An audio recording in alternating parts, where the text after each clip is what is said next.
I am unmotivated. I am feeling deflated and feeling like I have no idea how to get excited about goals that I set for myself. And I need to change the way that I'm thinking about goals that I had set out at the beginning of the year, and kind of the reality of just being in a situation where you don't know what's coming in a few months. You don't know what life is gonna look like. Anyway, if you're new here, hi, I'm Danielle. I make videos on my first gen experience, and before layoffs, I made a lot of content on saving, investing, and trying to reach financial independence. And since I've been laid off, I've shifted my content to making more vlog style videos on how I've been managing rejection, how I've been trying to stay motivated during this period of I have no work. And so if you are looking for a channel where you're gonna get someone who's perfect, makes no money mistakes, then do not subscribe here, because that is not who I am.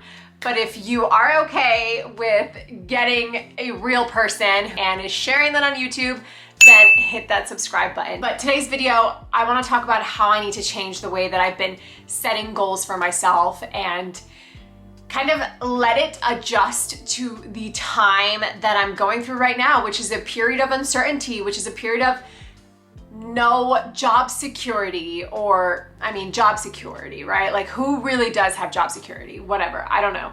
But like this period of, well, I don't really have a paycheck coming in. So in order to really try to understand how to change how I set goals, I wanted to think about how I used to set goals. For as long as I can remember, I have always been like new year, new me, like setting resolutions, setting goals for the year. I also do this around my birthday. Like, what do I want for my 25th year, 30th year? Like, I am huge on setting goals.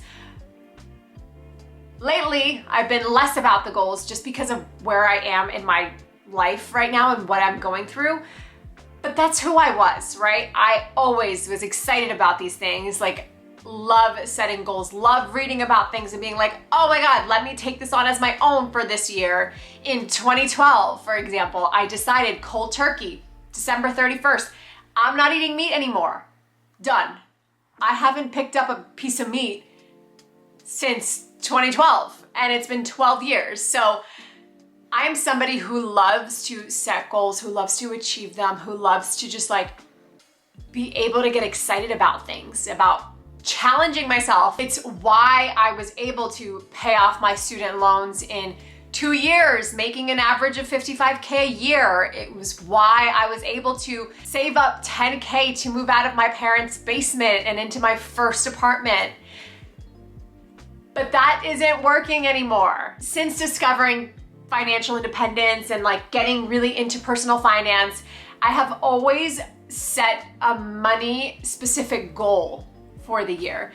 And even if everything else didn't get reached, as long as I reached my money goal, my personal finance goal, I was like, okay, it's fine if nothing else was reached, because at least I'm in control of how much money I'm able to save. And that's kind of where I'm coming from. And so now, today, being unemployed, going on 9 months, almost a year, it doesn't work that way. I was last week revisiting my goals that I set in the beginning of the year of 2024. And I'm like, these don't resonate with me because it is May, and some of these goals, just like, what was I thinking? For example, hitting a 300K net worth, moving out by February, landing a job. All of these goals, one, were tied to the fact that I needed to land a job, and are in some way or another tied to money. And I just don't have that coming in right now, which is fine. Like, that's just the period of life I'm in. And so looking back at those goals, I'm like, oh, well, of course I haven't like wanted to reach these. Of course I haven't gotten excited about opening, you know, how I'm doing with my goals, because I feel like every month I just keep on changing the month that I think I'm gonna hit this goal. Okay, you're in my closet right now because I do have to pack for a trip, but first things first, something that all of these goals have in common is that they're focused on something I have no control over, right? So the first thing I need to do is think about how to change my goals for it to be something that I can control. Like, I cannot control the fact that I haven't landed a job. There might be somebody else who has more experience than me. The company maybe wasn't a good fit. Like, I cannot control the act of getting an offer. But what I can control and what I can do instead is say, you know what? I'm just gonna set a goal of hitting 25 applications this week. I'm gonna set a goal of updating my LinkedIn so that it's SEO optimized and recruiters can find me and, you know, reach out with opportunities. I can set a goal that I'm going to hire a interviewing coach to go through the responses that I set up for interview questions. That is in my control. What is not in my control is giving myself an offer. I can't do that. And so just having all of these goals tie back to the fact that I need to land a job doesn't give me power. It doesn't give me the control that would get me excited to want to reach that goal. Another thing I realized when I made my goals this year, I set them for the whole year, right? I said in 2024, I'm going to hit 300K net worth. I am going to X, Y, and Z, move out, have my own place again. And I made them for the entirety of the year. But I was really banking on having landed a job in the first half of the year in order to have these things be achievable by the end of the year. And what happens when I haven't reached that main thing that needs to happen in the first 6 months of the year in order to be able to hit the other 3 things that are tied to that goal? It changes things. And again, it makes you go back to that, okay, well, I didn't land the job in February. I didn't land the job in March. I didn't land it in April. And so that, again, doesn't make me feel good. It's not going to empower me to feel like I got this. And so I need to go back to, what is the time frame here? Why am I looking at a year out when I'm not sure what's gonna happen a month from now? And so thinking about, we gotta make these goals shorter in time frame, right? Instead of thinking about the year ahead, let's think about it as a 2-week time frame, using the same kind of mentality when it comes to debt payoff, the snowball method, right? Let's start small. Let's start with 2 weeks. Let's see what we can get done in 2 weeks. Let's see what we can get done in the next 2 weeks. And then have that momentum make you feel like, okay, wait, I have been reaching my goals towards this larger thing that I want to be able to accomplish at the end of the year. Okay, now we need to pack this up. Another thing I need to let go of, really, in order to just feel more motivated to hit my goals, is to let go of the financial goals.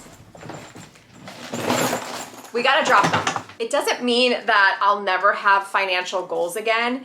It just means that right now in this period of my life, those that are tied to having an income do not make sense. They don't make me feel good. And it's just like demotivating. And so instead, if we're gonna set financial goals, which we are, knowing me, you know, I love to have money goals, it's gonna have to be, going back to number 1, tied to something I can control.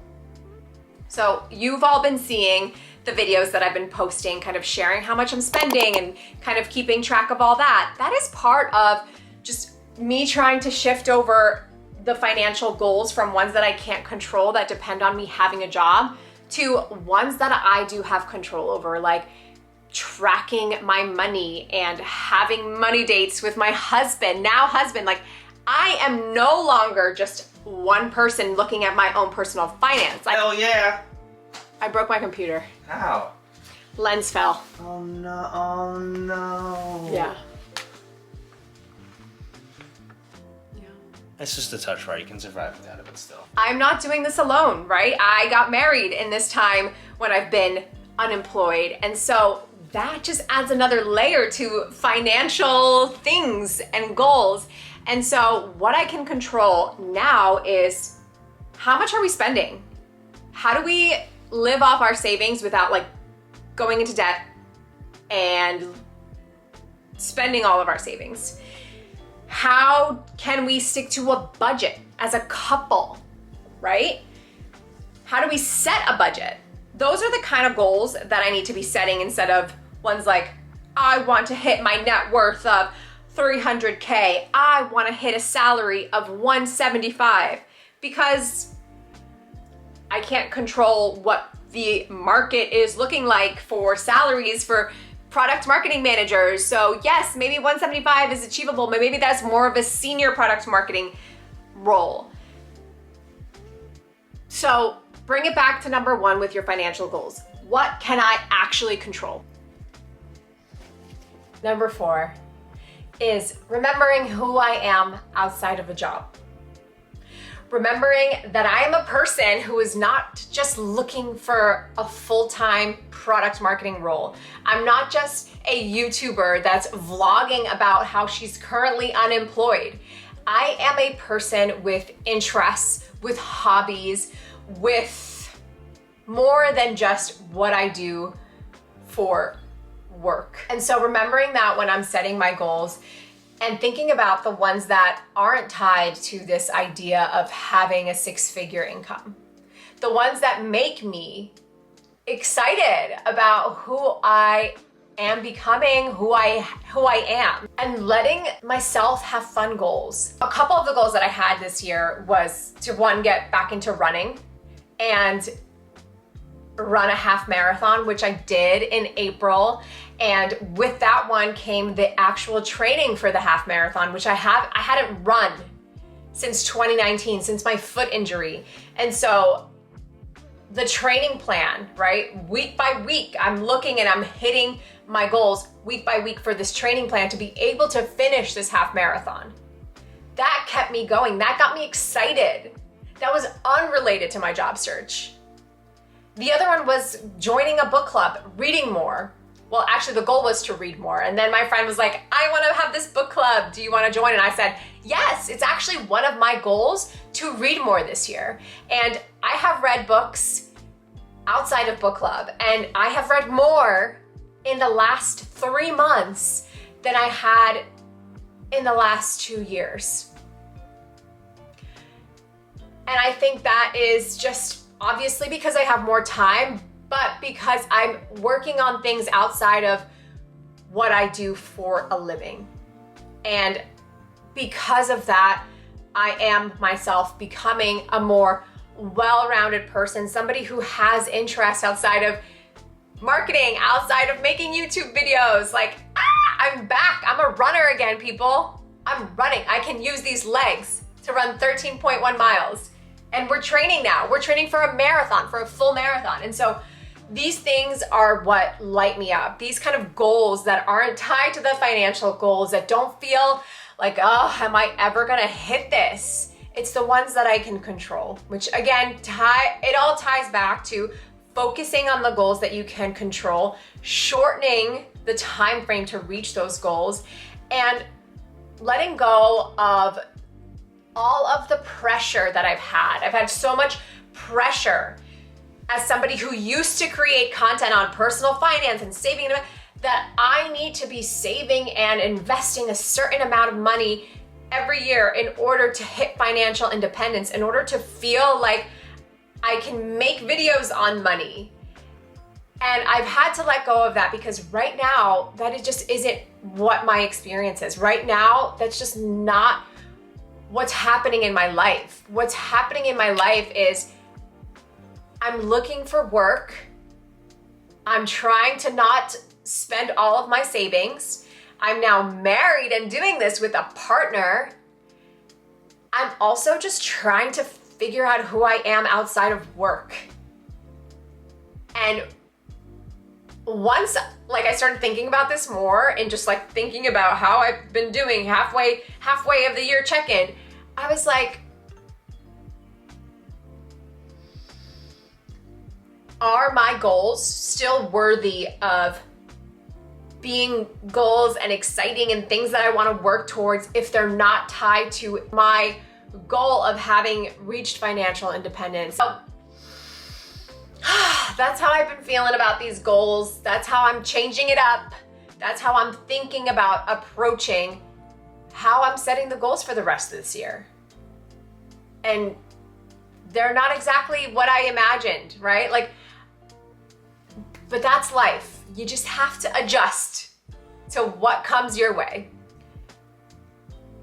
So I hope you enjoyed this video. If you did, please hit that like button. Please support my channel by doing that, by subscribing. I have really been enjoying making these videos during this layoff period, like having the time to film, to edit. I'm getting a lot of joy out of this. I truly am. And yes, it's kind of work, but it's also a hobby, like editing. And anyway, whatever. Thank you for watching. I will see you all next week. We got this.